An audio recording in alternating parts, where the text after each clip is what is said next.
Hi there, this is just a quick review of my On-One 456 carbon mountain bike.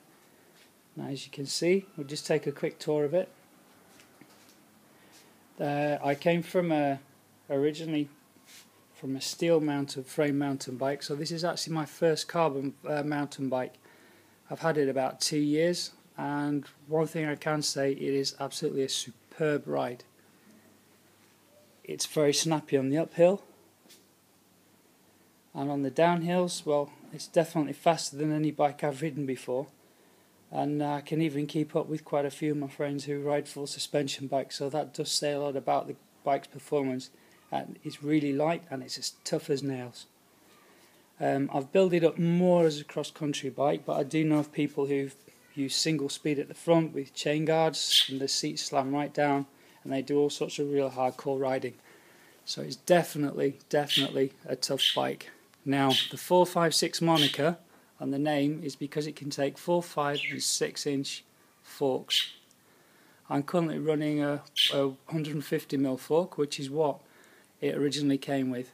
The bike's not quite the original spec that I got 2 years ago. So let's have a quick tour around. Right, so here's the frame. And it isn't some cheap Chinese factory frame that's been stickered up for On-One. I do know that On-One design their own bikes and then have them built somewhere in Asia. So they're built to their own specific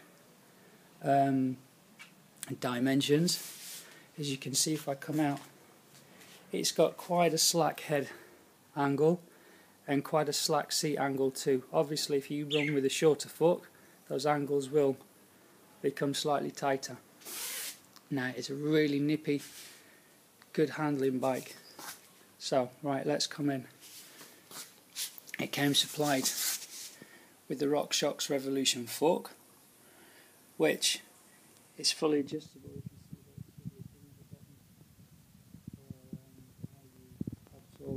The speed of the fork's reaction, and it also has a lockout, and you can tune it for compression and depression as well. And I found that setting it at about a 20% to 25% sag setting is the sweet spot for me. I don't like them too soft, but then again I don't like my fork too hard neither. Alright, let's come out. The original spec on this was for On-One's own wheels, but I upgraded them to these FSA wheels, which I found are extremely light, and I'm really happy with them because it keeps the weight of the bike down. Now as we come over, let's come across. Right, I've got it spec'd with Shimano XT crank, an XT rear derailleur. I only use an SLX front derailleur and shifters because I didn't think the extra cost made any difference to performance. They're light enough and they're robust enough as well.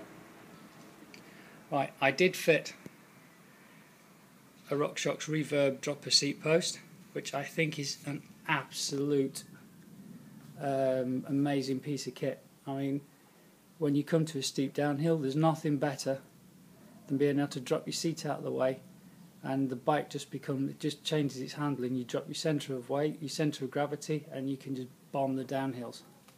Now the saddle, it did originally have On-One's own saddle, which I found really comfy, but I thought I'd invest in a saddle similar to what I had on my old road bike, Italia SLR XC. Now I had the original SLR on my road bike and really got on with it.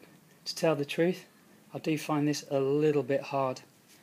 And also, if you can see, I've only had it on 2 or 3 months and already starting to show a bit of damage. But again, saddles are personal preference, and you either get on with them or you don't. As we come to my cockpit, right, I'm actually using a Star component head stem, which I find is reasonably light and is really cheap, and I also like the colourway. I think it goes with my bike. I also upgraded the handlebars to the Race Face carbon handlebars, carbon They're only a low riser, which I like, and I found they're just wide enough and they're really comfortable, and they're tough as old boots, and they're also quite good at shock absorbing. The brakes are the old Shimano Dior disc brakes, hydraulic disc brakes, which, okay, they're not up there as some of the most high-tech stuff, but I found that they're pretty reliable brakes. I very rarely get brake fade. There's pretty good modulation, as you can see. There's a little twiddly bit on the front here, which actually you can change the reach of your brake lever, which if for somebody with small hands is a pretty good little device.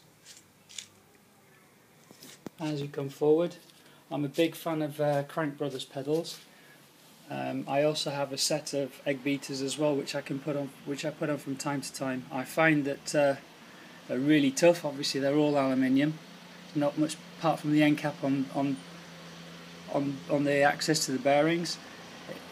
That's the only plastic. They're really tough as old boots, and clip in, clip out I find is really, really amazing. And it's not only a 2-point, it's like a 5-point as the blade thing spins around under your feet. It's really good. So what else is that I can say about the bike? Well, that's the tour of it. That's all the bits on it. I hope you like this quick review, because there actually aren't that many around on YouTube for On1 bikes, so I thought I'd give you a quick tour of this.